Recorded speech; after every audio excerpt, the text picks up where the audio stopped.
Muy buenos días, tengan todos ustedes, también los que nos siguen en las redes sociales. El día de hoy vamos a continuar con la serie El Sermón del Monte. El tema es el número 2, que es los pobres en espíritu. Y antes de arrancar, quiero hacer una aclaración.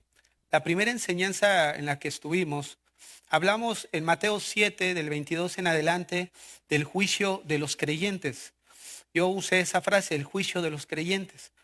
Pero si no la contextualizamos bajo el parámetro en el cual la usamos, puede tomarse como una herejía, porque el juicio de los creyentes nacidos de nuevo se llevó a cabo en la cruz hace 2000 años. Pero yo utilicé el término creyentes bajo el término general, donde todo el mundo dice creer algo. Bajo ese contexto todo el mundo es creyente, pero no nacido de nuevo. Entonces algo que dijimos es de que todos los nacidos de nuevo son creyentes, pero no todos los creyentes son nacidos de nuevo. Entonces, cuando me refería a que pase el juicio sobre los creyentes, me refiero a creyentes en términos general, donde todos asumen ser cristianos, pero de alguna forma realmente no tienen esa intimidad con Dios. Ahora, una de las cosas que estamos estudiando en el Sermón del Monte es hablar del carácter de los hijos de Dios.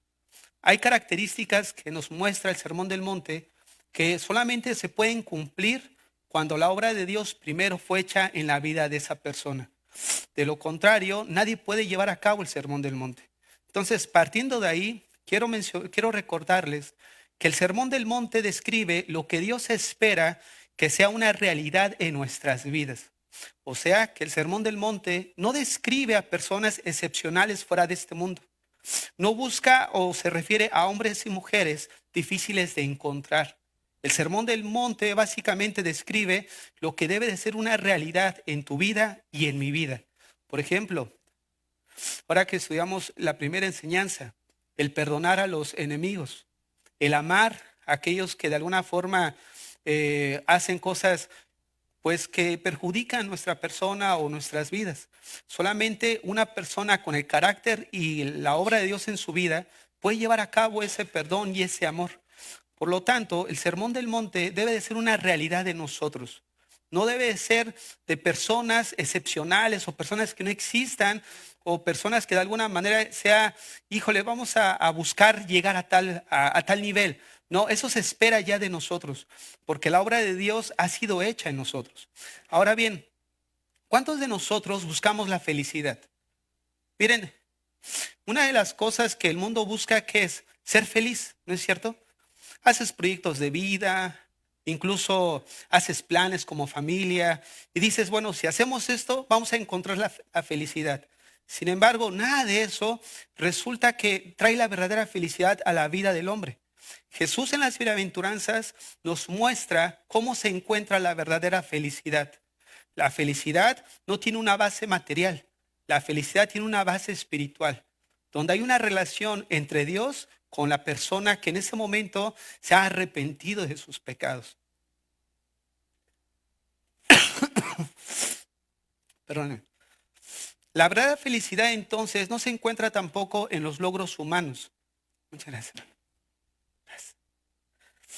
La verdadera felicidad no se encuentra en los logros humanos, se encuentra en la obra de Dios hecha en la vida de una persona. Pero quiero que observen cómo precisamente las bienaventuranzas nos deja un parámetro de cómo el ser humano puede encontrar la verdadera felicidad. Jesús comienza utilizando la palabra bienaventurado, bienaventurado, que significa feliz. La palabra bienaventurado se refiere o describe a una persona que es sumamente feliz. Y aquí vemos una situación que Jesús está utilizando la manera profética que usaban los profetas en el Antiguo Testamento para comunicar los oráculos de Dios. Los oráculos de Dios eran los mensajes dados por los profetas al pueblo. Tenían dos aspectos, eran positivos o negativos. Los negativos eran de condenación, que comenzaban con la palabra ay. Ay de ti, Corazín, ay de ti, Betsaida. Esta misma forma la utilizó Jesús, hablando de juicio, hablando de condenación. Pero la forma positiva de los oráculos comenzaba con la palabra bienaventurado, lo que comenzó Jesús en el Sermón del Monte. Bienaventurado, bienaventurado, o sea, feliz, dichoso. Entonces quiero que observen, ¿Dónde encontramos la verdadera felicidad? La encontramos descrita en el Sermón del Monte. El hombre, la única manera para alcanzar su felicidad es ordenando su vida delante de Dios. Y es precisamente lo que las bienaventuranzas nos comunican a nosotros. El Señor entonces nos está dejando en el Sermón del Monte la indicación de cómo encontrar la verdadera felicidad. Ahora bien, vuelvo a recordar, el Sermón del Monte es una descripción del carácter de nosotros como cristianos. Y eso tiene que ver precisamente con lo que comenzábamos antes de la reunión. Si tú como cristiano te desarrollas más en el ámbito del mundo y desarrollas tu comunión con personas incrédulas y no con creyentes, entonces estamos comenzando mal nuestro orden con Dios. Ahora, vayamos a Mateo 5, del 1 al 3.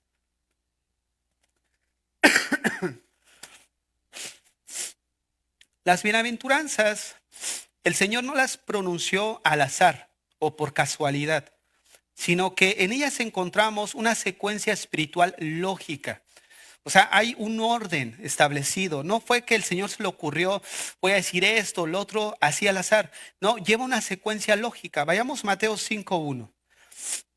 Viendo la multitud, subió al monte y sentándose, vinieron a él sus discípulos. Y abriendo su boca les enseñaba diciendo, bienaventurados los pobres en espíritu, porque de ellos es el reino de los cielos. Observen, esta bienaventuranza debe necesariamente ser la primera, por la sencilla razón que sin ella no hay acceso al reino de los cielos.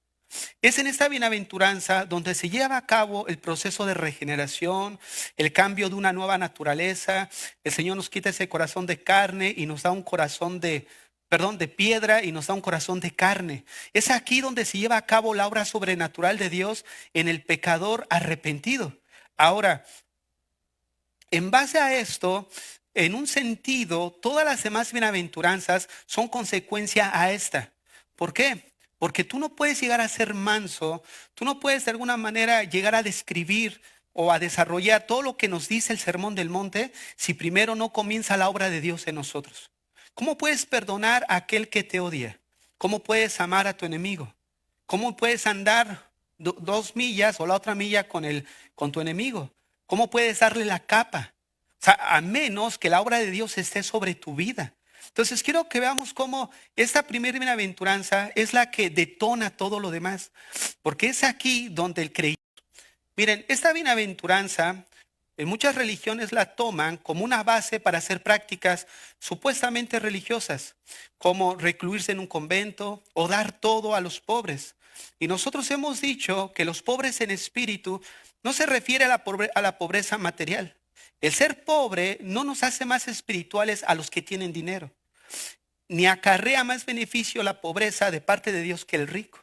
O sea, ¿qué quiero decir con esto? Que el pobre en espíritu es aquel que reconoce su necesidad de Dios. Ustedes saben que hay muchos pobres que no son pobres en espíritu, pero hay muchos ricos que tienen y son pobres en espíritu. Porque la pobreza en espíritu se refiere a una actitud que debe haber en el corazón del hombre.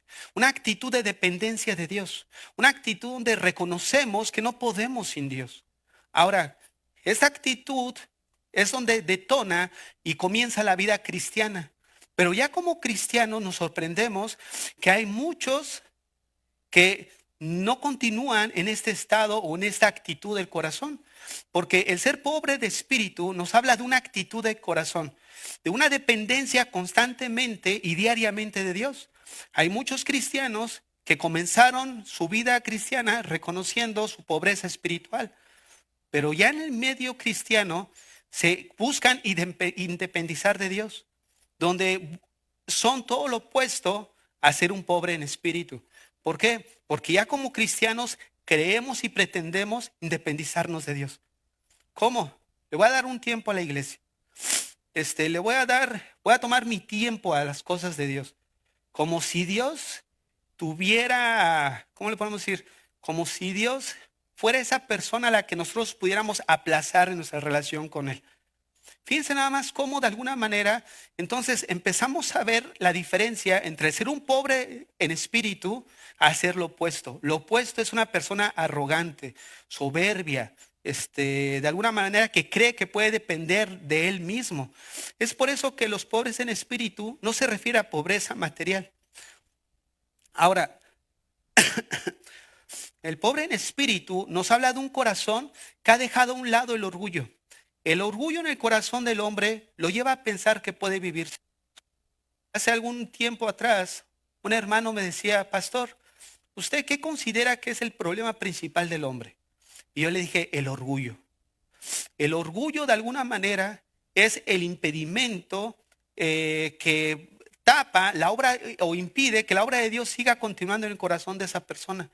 Porque hay muchos cristianos que no son pobres en espíritu, que comenzaron su vida siendo pobres, pero al avanzar han quitado a un lado la actitud de dependencia de Dios y llegan a pensar que pueden vivir sin depender de Dios.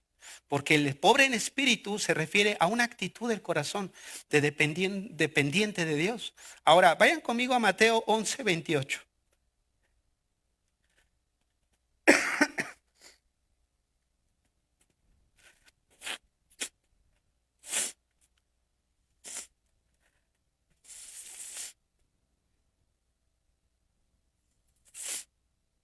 Dice así, venid a mí todos los que están trabajados y cargados, y yo os haré descansar. ¿Cuántos estamos cansados? ¿Cuántos estamos cargados? O sea, la vida es difícil de llevarla, ¿no es cierto? Dificultades con los hijos, con el esposo, con la esposa, el trabajo. Hay muchas, muchas circunstancias por las que atravesamos, las cuales provocan en nuestro corazón el deseo de no continuar en esta vida. Y eso es una realidad. Y es aquí donde dice el Señor, vengan a mí todos los que estéis trabajados y cansados, y yo os haré descansar. Pero observen esto, llevad mi yugo sobre vosotros. Y aprended de mí que soy manso y humilde de corazón y hallaréis descanso para vuestras almas. Miren, ¿qué es un yugo? Todos tenemos la imagen de un yugo, ¿no? De esos animales que aran la tierra, que tienen un metal sobre su cuello y de alguna manera están arando la tierra. Ese es un yugo. Pero ¿qué significa el yugo en las Escrituras? Significa sometimiento a la voluntad de Dios. El yugo en las Escrituras se refiere a someternos a la voluntad de Dios a través de su palabra. Y ese es el problema. ¿Por qué no alcanzamos la felicidad nosotros como cristianos? ¿Por qué la vida o las personas que no conocen de Dios no son felices? Porque de alguna forma no viven bajo el yugo de Dios. Y el Señor nos está mostrando que la única manera de alcanzar la felicidad es vivir bajo el yugo de Dios, bajo en obediencia a la voluntad de Dios. Ahora, ¿qué tiene que ver con esto? Si nosotros somos cristianos, asumimos que nosotros somos obedientes a Dios, pero si fuéramos obedientes, ¿por qué tenemos problemas? Si fuéramos obedientes, ¿por qué el matrimonio se torna difícil de llevar? ¿Por qué la relación torna complicada? Porque uno de los dos es orgulloso. Porque uno de los dos no quiere someterse. Porque uno de los dos vive siendo lo opuesto a ser pobre en espíritu. Entonces vemos que la pobreza en espíritu no solamente es el comienzo que detona la vida cristiana, sino que el pobre en espíritu debe de ser una actitud con la que comenzó la vida cristiana, pero que seguimos perseverando en esa dependencia de Dios. Pero cuando hay alguien que de alguna forma busca independizarse de Dios, al no someterse al yugo y pretender que puede llevar su relación en cualquier aspecto de su vida bajo su propio entendimiento sin conocer a Dios, es una persona que es orgullosa, que es lo opuesto a ser pobre en espíritu. Hace algún tiempo atrás, un hermano me invitó a un hospital a visitar a un amigo de él que de alguna forma ya estaba desahuciado a muerte. Y pues él no era rico, él no tenía dinero, era un señor ya mayor. Y fuimos. Y una de las cosas que él decía es, yo no necesito que vengan a decirme que estoy mal con Dios. Yo no necesito que me vengan a hablar del Evangelio. Yo tengo mucha familia cristiana. Déjenme decirles algo. Esa persona materialmente no tenía nada, pero era orgulloso. O sea, ¿de qué nos habla entonces la pobreza espiritual? La pobreza espiritual nos habla de una actitud que reconoce su dependencia de Dios en todo tiempo. Que sabe que sin Dios no puede vivir. Que sabe que sin la dirección de Dios se encuentra perdido. Pero lo opuesto a ser pobre en espíritu es buscar esa independencia de Dios. No, yo sí puedo, yo no necesito de Dios. Ahora, pareciera que no estoy hablándole a cristianos o estamos describiendo a una persona incrédula, pero la sorpresa es que también se vive dentro de la iglesia cristiana, donde pensamos que podemos llevar una vida sin considerar a Dios en nuestros caminos. ¿No es cierto? Ahora, el ser pobre materialmente no implica necesariamente ser pobre de espíritu. Hay muchos, vuelvo a repetir, que no tienen nada hablando materialmente, pero son bien orgullosos. Y hay otros que pueden tener, pero de alguna forma no son orgullosos, porque el pobre en espíritu se refiere a una actitud que debemos de tener en nuestro corazón. Una persona que es pobre en espíritu es la persona que se da cuenta que es un pecador y que merece la condenación. El ser pobre en espíritu es lo contrario a esa disposición altiva, engreída, autosuficiente que el mundo tanto alaba y de alguna forma admira. El ser pobre en espíritu es esa actitud independiente, perdón, el ser lo contrario a pobre en espíritu se refiere a una actitud independiente, jactanciosa, que se niega a inclinarse ante Dios. Y así hay muchos en este mundo. Muchas personas que les hablas de Dios, dicen, no, yo soy agnóstico, ¿no? O yo no creo en Dios, o simplemente algo pasó en su vida que de alguna forma lo llevó a amargarse de Dios, ¿no? Yo les he contado hace tiempo de una persona que se amargó de Dios y, perdón, cuando yo estaba hablando con él, ya tenía muchos años separados de la iglesia, pero él sirvió en la iglesia, él sirvió en el ministerio, y cuando yo estaba hablando con él, estaba tan amargado que yo le dije, pero ¿qué te llevó a estar en este estado? Y él decía, es que yo no entiendo a Dios. Dios es injusto. ¿Por qué si Dios sabe que nosotros lo amamos y Él conoce nuestro corazón, por qué permite circunstancias para probar nuestras vidas? Y yo le dije, precisamente para mostrarnos a nosotros mismos que no amamos como decimos amar. Porque no es bajo las circunstancias que realmente sale lo que hay en nuestro corazón. En el altar juramos hasta que la muerte nos separe. Pero en el transcurso vamos a pasar circunstancias difíciles en las que esa promesa va a ser medida. Ese amor va a ser medido. Entonces ahí es donde nosotros necesitamos la dependencia de Dios, la actitud de ser pobres en espíritu. Señor, yo no puedo ser padre sin tu gracia. Yo no puedo ser madre o ser ayuda idónea sin tu gracia. Yo no puedo ser hijo sin tu gracia. ¿No es cierto? Es difícil desarrollar la etapa de nuestra vida en la que estamos viviendo sin la gracia de Dios sobre nosotros. Eso es pobreza espiritual, reconocer que no podemos las cosas sin Dios. Pero ahora, ¿qué sucede? Los jóvenes piensan que se creen superhéroes, se autoperciben intocables, ¿no es cierto? Se autoperciben supermanes, como que el mundo es suyo y se lo quieren comer a mordidas, sin darse cuenta que separados de Dios nada pueden hacer. Miren, un ejemplo de la actitud que es lo opuesto a ser pobre en espíritu lo encontramos en Faraón. Vayamos a Éxodo capítulo 5, verso 2.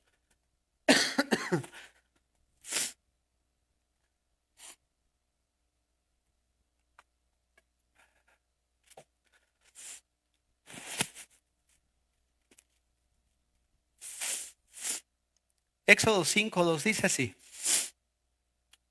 Y Faraón respondió, ¿quién es Jehová para que yo oiga su voz y deje ir a Israel? Yo no conozco a Jehová ni tampoco dejaré ir a Israel. Observen, ¿quién es Jehová para que yo oiga su voz y deje ir a Israel?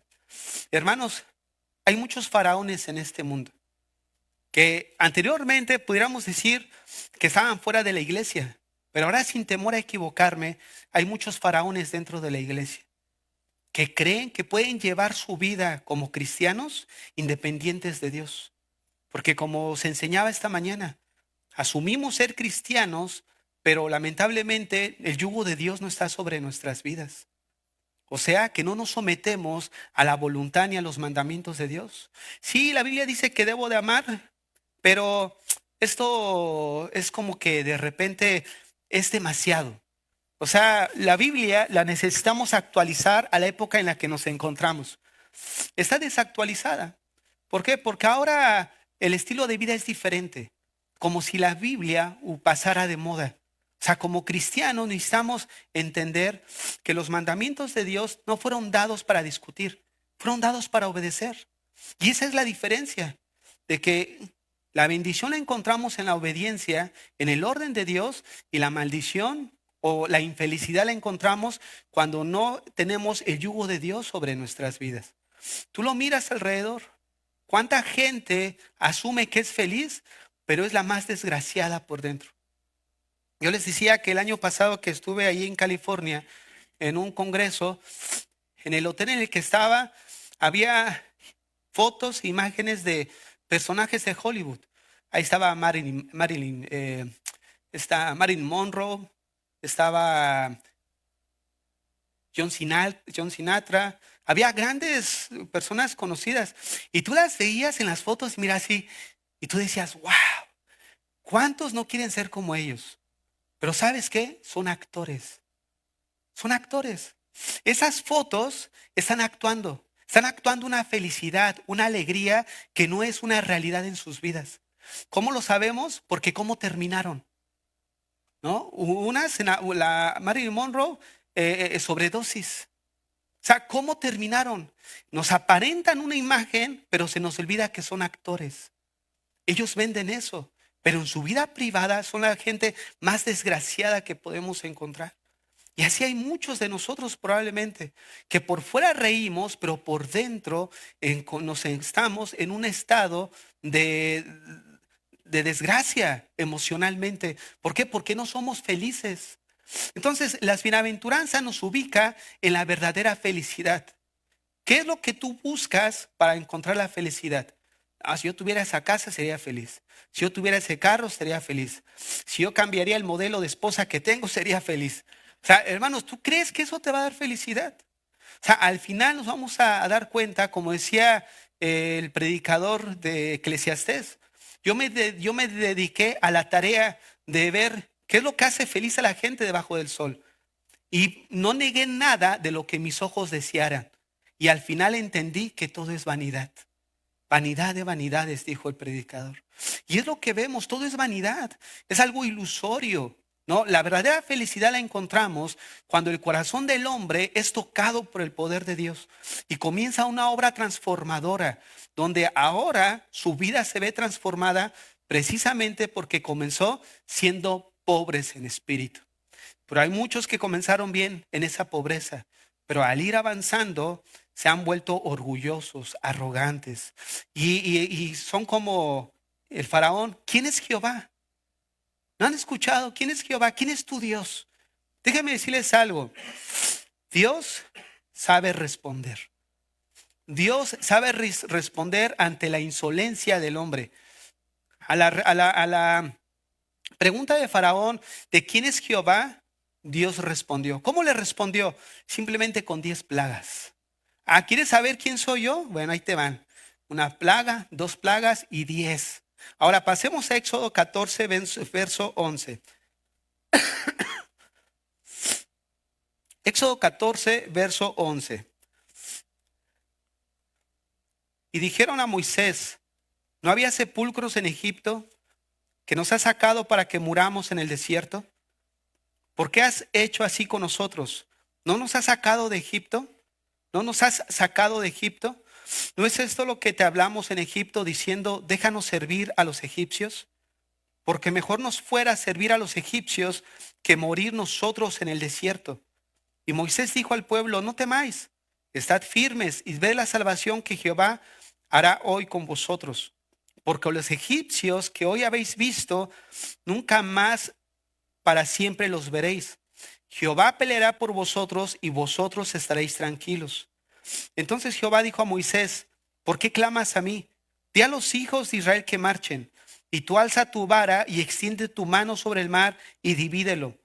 Y entre los hijos de Israel, por el medio del mar, repito, el verso 16, tú alza tu vara y extiende tu mano sobre el mar y divídelo.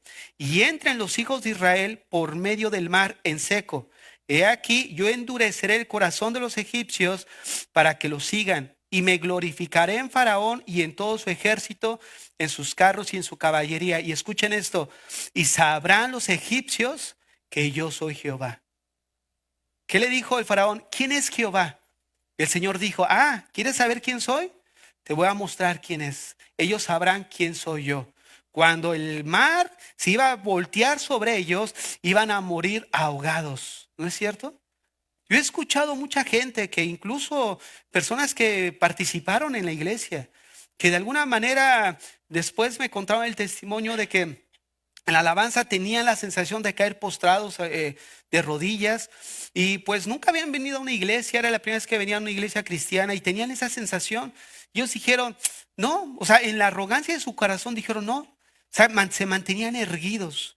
Y en ese momento dice, solamente un milagro me haría creer en ti. Al día siguiente estaba en el hospital.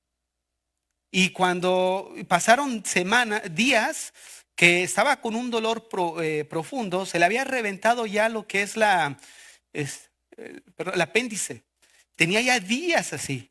Y no lo atendían porque obviamente tenía un problema de que aun cuando tuviera fiebre, su temperatura no aumentaba, siempre se quedaba estable a los 38. Entonces los doctores decían, pues no tienes nada, no tienes nada. Hasta que un gradito le subió y luego lo atendieron y se dieron cuenta que ya estaba por dentro lleno de contaminado. Y al final, cuando salió del doctor, ¿qué creen que le dijo el doctor? Esto es un milagro. Lo que él dijo, solamente un milagro me haría creer en ti. Y el doctor le dijo, esto es un milagro. O sea, que se dé esto es casi imposible. Dios sabe llamar la atención a esos arrogantes, a esos soberbios. Cuando llegamos a pensar que somos intocables, que llegamos a pensar que nada nos va a perjudicar, ahí es cuando más temor debes de tener de Dios. Porque esa arrogancia y esa soberbia de Nabucodonosor que muchos de nosotros como cristianos podemos llegar a presentar, tarde o temprano, el Señor nos humilla y nos hace ver quién es Dios. Nosotros no somos dioses. Que Dios te esté bendiciendo, que Dios te esté dando gloria a Dios. Pero no pierdas el piso, ni llegues a pensar que es por tus capacidades y por tu gracia. ¿Por qué? Porque cuando el momento en el que perdemos de vista todo eso, entonces Dios nos recuerda quién es el que manda. Dios nos recuerda quién es el Señor de nuestras vidas. Porque como cristianos podemos llegar a pensar que ya la hicimos, ya estamos del otro lado. Y llegar a pensar que podemos con un corazón orgulloso y arrogante. Y en ese momento pasamos de ser pobres en espíritu a ser orgullosos.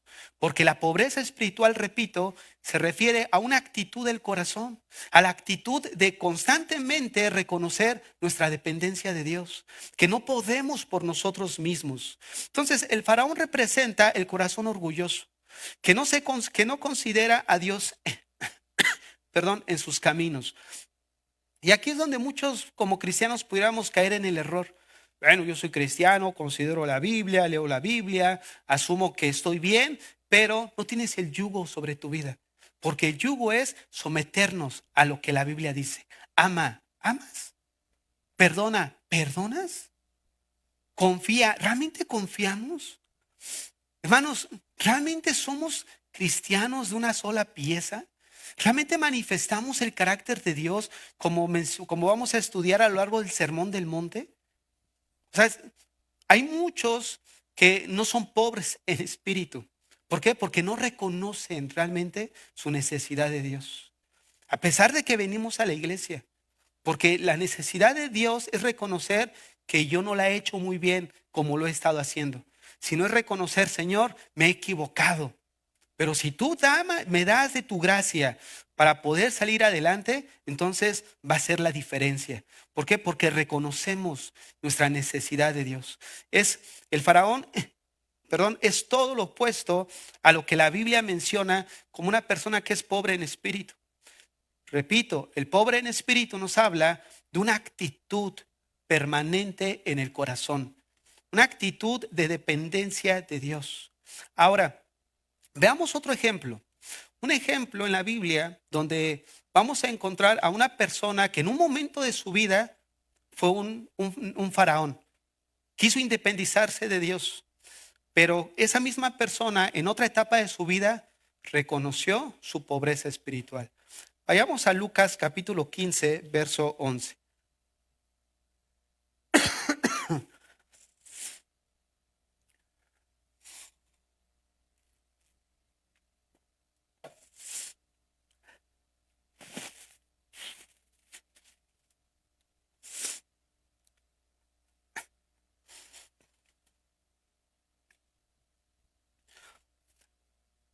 Es la parábola del hijo pródigo.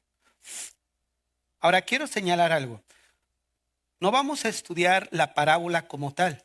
Solamente quiero señalar algo que tiene que ver con el tema que estamos viendo. Porque esta parábola tiene muchas aplicaciones. Solamente quiero señalar lo que corresponde al tema que estamos viendo. Vamos a comenzar el verso 11. Dice así. También dijo, un hombre tenía 2 hijos. El menor de ellos dijo a su padre, Padre, dame de la parte de los bienes que me corresponde. Y le repartió los bienes. No muchos días después, juntándolo todo, el hijo menor se fue lejos, a una provincia apartada, y allí desperdició sus bienes viviendo perdidamente. Hermanos, aquí encontramos a una persona que quiso independizarse del padre. Y déjenme decirles algo, desde el Génesis, desde el huerto del Edén, desde Adán y Eva hasta nuestra época, el hombre siempre ha buscado independizarse de Dios. ¿Qué fue lo que pasó en el huerto del Edén? El hombre se escogió a sí mismo. No consideró el consejo de Dios. No le importó la instrucción de Dios. ¿Qué fue lo que hizo? Ir en contra de la voluntad de Dios. No tenían el yugo sobre ellos. Y de ahí hasta la fecha el hombre ha vivido así. Ha vivido en contra de los designios de Dios para nosotros. ¿Y eso de qué habla? Habla de un corazón orgulloso, un corazón soberbio. Todo corazón que no se somete a la voluntad de Dios es precisamente esa actitud. Algo que tenía este joven, dame todo lo que mi parte, padre, y yo me voy. Obviamente en la parábola el padre representa a Dios. ¿Y qué es lo que vemos? La creación independizándose de Dios. Ahora vayamos al verso 14. Y cuando todo lo hubo malgastado, vino una gran hambre en aquella provincia y comenzó a faltarle. Y fue y se arrimó a uno de los ciudadanos de aquella tierra, el cual envió a su hacienda para que apacentase cerdos. Y deseaba llenar su vientre de las algarrobas que comían los cerdos, pero no le daban. Qué trágica historia, ¿no es cierto? O sea, si lo vemos de un punto, desde ese punto de vista, es algo trágico. Todo lo tenía en la casa de su padre. Era feliz, era alegre, ¿no? Llevaba una vida armoniosa. Pero ¿qué sucede? Se independiza de Dios, pretendiendo que puede hacer las cosas sin la dirección divina, y en ese momento que vienen las circunstancias, que de alguna manera Dios permite para que esa persona vuelva en sí. Encontramos al hijo orgulloso, soberbio, pensando que puede direccionar su vida sin escuchar el consejo de Dios. Y en ese momento, cuando reacciona y vuelve en sí, ¿dónde estaba? Se encontraba dándole de comer a los cerdos. Y eso representa a la gente del mundo, pero lo más trágico, que a muchos que nos llamamos cristianos. Comenzaste tu vida cristiana en los caminos de Dios, feliz, alegre, dependiendo de Dios. Pero por circunstancias de la vida te saliste del camino. ¿Y qué acarreaste? Las consecuencias debido a nuestro pecado.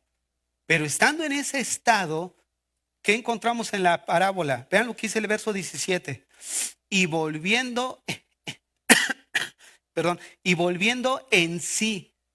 Volviendo en sí dijo, ¿cuántos jornaleros en casa de mi padre tienen abundancia de pan? Y yo aquí perezco. Me levantaré e iré a mi padre y le diré, Padre, he pecado contra el cielo y contra ti. Ya no soy digno de ser llamado tu hijo. Hazme como uno de tus jornaleros. O sea, volvió en sí. Vean nada más cómo comienza su vida orgulloso, buscando independizarse de Dios, acarrea consecuencias debido a esa decisión trágica, pero estando en esa situación, vemos que esta persona vuelve en sí. Ahí está, hermanos. Ahí está la imagen de una persona que es pobre en espíritu. Aquella persona que vuelve en sí, que reconoce su pobreza espiritual. Vean nada más el cambio orgulloso, las circunstancias, Dios permite situaciones para que este joven vuelva en sí y este joven responde mirando que sí realmente no puede vivir sin Dios, no puede vivir separado de su padre. Y aquí vemos la imagen de un pobre en espíritu, una persona que reconoce su pobreza espiritual, su dependencia de Dios, su necesidad de Dios, que reconoce lo fatuo que es pretender vivir sin considerar a Dios en su vida, pretender que nuestros caminos son mejores que los de Dios. Un pobre en espíritu es aquel que voltea su rostro al Padre y reconoce su dependencia de Él. Fíjate cómo esta misma imagen de alguna forma se aplica a la gente del mundo. ¿Por qué? Porque nosotros estábamos así, pero en un momento dado volvimos en sí y reconocimos en una etapa de nuestra vida nuestra necesidad de Dios. Pero ya como cristianos podemos volver a caer en esta misma actitud, arrogante, soberbia, y dejar a un lado la verdadera actitud de un pobre en espíritu. Ahora, continuemos en el verso 20, porque no queda ahí la historia. Dice así el verso 20. Levantándose, vino a su padre, y cuando aún estaba lejos, lo vio su padre y fue movido a misericordia. Y corrió y se echó sobre su cuello y le besó. Y el hijo le dijo: Padre, he pecado contra el cielo y contra ti, y ya no soy digno de ser llamado tu hijo. Esa es la imagen del pobre en espíritu. Verso 22. Pero el padre le dijo: sáquese de aquí. ¿No? La verdad que no fue así, ¿eh? El padre le dijo a sus siervos: sacad el mejor vestido y vestidle, y poner un anillo en su mano y calzado en sus pies, y traer el becerro gordo y matadlo, y comamos y hagamos fiesta, porque este es mi hijo, muy muerto era y ha revivido, se ha perdido y ha sido hallado. Y comenzaron a regocijarse. Déjenme decirles, la historia sería trágica si el hijo se hubiera estado solamente alimentando cerdos. Sería una historia trágica. Pero la realidad es de que cuando él vuelve en sí y y fue a buscar al padre, el padre lo estaba esperando. El padre lo vio desde lejos. Eso nos presenta una imagen de que el padre está constantemente esperando de que nos volvamos a él. El padre está constantemente esperando que la gente del mundo proceda al arrepentimiento. Que aquellos que son hijos de Dios y que de alguna manera se han ido de excursión al mundo, vuelvan en sí, que regresen. ¿Por qué? Porque el amor del Padre está abierto para todos. Él no nos ha desechado. Él no te ha dejado a un lado.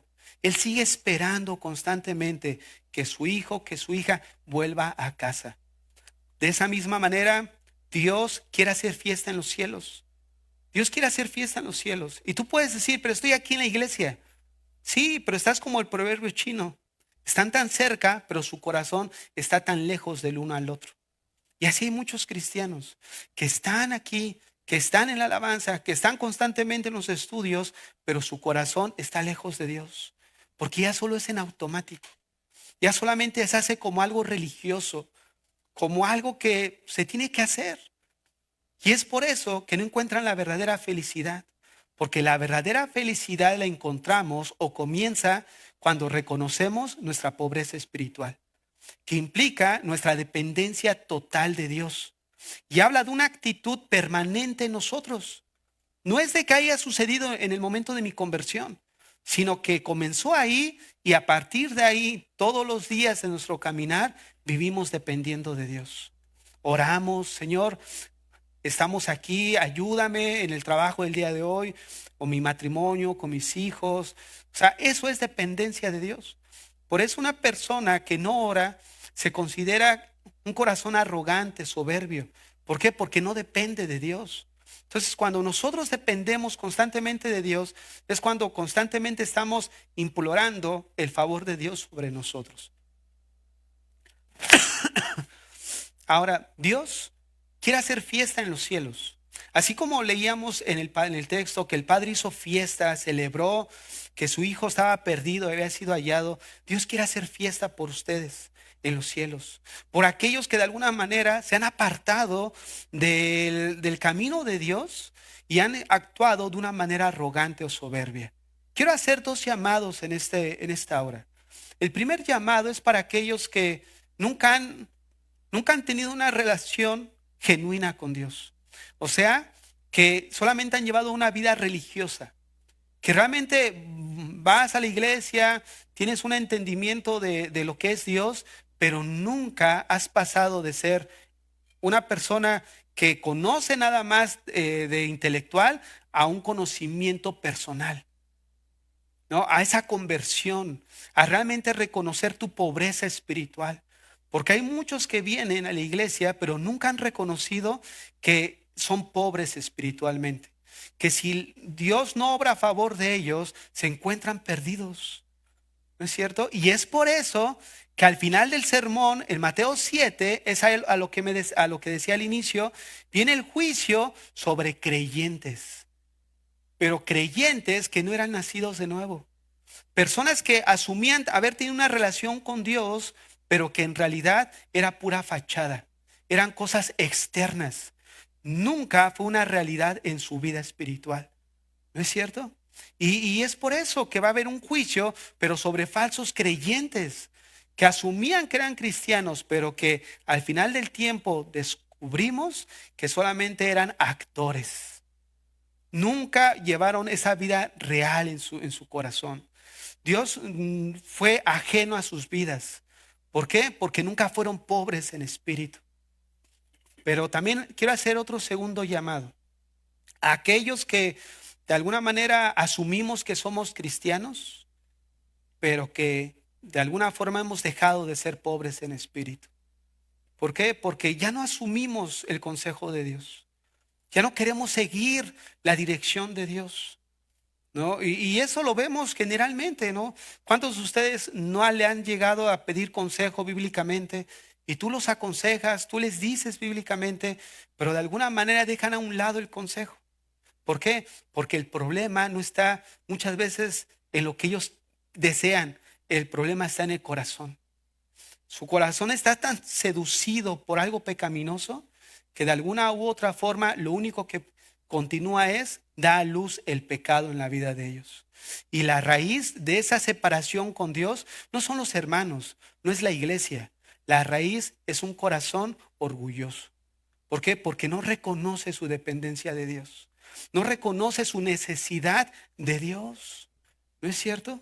Entonces, ¿cuántos que pudieran estar aquí no son pobres en espíritu? A pesar de que asumimos que somos cristianos. Hoy es una oportunidad de pasar de ser orgullosos a pasar a depender de Dios. A ser pobres en espíritu en nuestro corazón. Reconocer que necesitamos a Dios en cada momento de nuestra vida. Ahora, si tú estás aquí, pero nunca te has arrepentido de tus pecados, nunca has visto tu necesidad de Dios en tu vida, que Dios intervenga en tu vida genuinamente y solamente lo has seguido de oídas, pero no te has comprometido con Dios, no te has puesto a cuentas con Dios, también es un buen momento para que pases a la vida eterna a través del arrepentimiento, que mires tu pobreza espiritual. Cierra tus ojos ahí donde estás.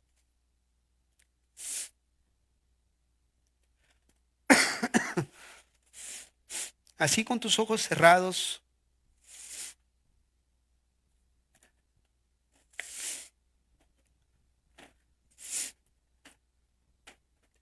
Retomando los dos llamados que mencionaba hace un momento.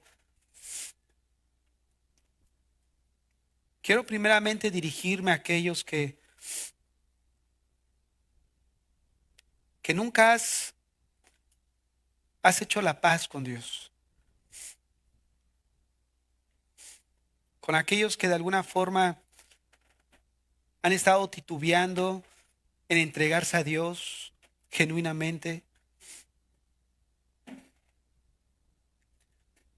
Aquellos que de alguna forma no son parte de la familia de Dios. Que nunca has reconocido tu pobreza espiritual. Que nunca has reconocido tu necesidad de Dios. Que no has visto que has ofendido a Dios con tu manera de vivir. Te quiero invitar a que hoy hagas la paz con Dios. Que el día de hoy dejes a un lado todo orgullo, toda arrogancia de tu corazón. Que el día de hoy delante de Dios puedas reconocer que lo necesitas. Reconocer que sin Él no puedes seguir adelante. Reconocer que lo has ofendido, que has pecado. Eso es ser pobre en espíritu. Reconocer que hemos pecado delante de Dios y que no podemos sin Él. Que no la has hecho muy bien como padre, como hijo, como esposo, como esposa. Que has querido dirigirte bajo tu propio entendimiento sin considerar a Dios en tus caminos. Arrepiéntete en esta mañana. Dile: Señor, perdóname porque he pecado delante de ti. Me he conducido de una manera incorrecta, pecaminosa. He vivido según como yo he creído que es la mejor manera y te he ofendido, Señor. He sido un faraón, un Nabucodonosor en mi corazón, orgulloso, pretendiendo que puedo llevar una vida feliz con lo que yo pudiera tener, sin darme cuenta, Señor, que la verdadera felicidad la encontramos en ti. Perdóname, limpia mis pecados, cambia mi corazón, renueva mis pensamientos, Señor.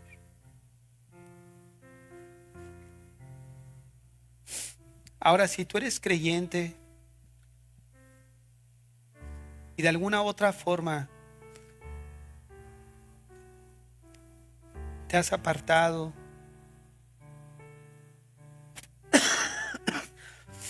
y cuando digo te has apartado, no me refiero a que necesariamente no hayas dejado de venir a la iglesia. Me refiero a que estás en la iglesia, pero estás apartado. Vives como quieres. Vives como decía el hermano, como se nos da la gana, sin consultar a Dios, sin reconocerlo en nuestros caminos. Vives con orgullo en tu corazón, arrogancia. No te importa lo que Dios dice como padre que debemos de ser, como esposos. No te importa como esposa lo que Dios dice que debes de ser. No te importa como creyente lo que Dios dice que debes de ser. Eso es precisamente ser orgulloso. Eso es precisamente ser lo opuesto a ser pobre en espíritu. No nos interesa ni nos ocupamos qué dice Dios al tema. Estás tan enfocado en ti, en tu corazón, en que te han hecho, te han agredido. Nadie se ocupó, todos se olvidaron. ¿No será Dios el que te esté llevando a ese terreno? ¿No será el Señor el que te esté llevando a ese terreno para que veas lo que hay en tu corazón?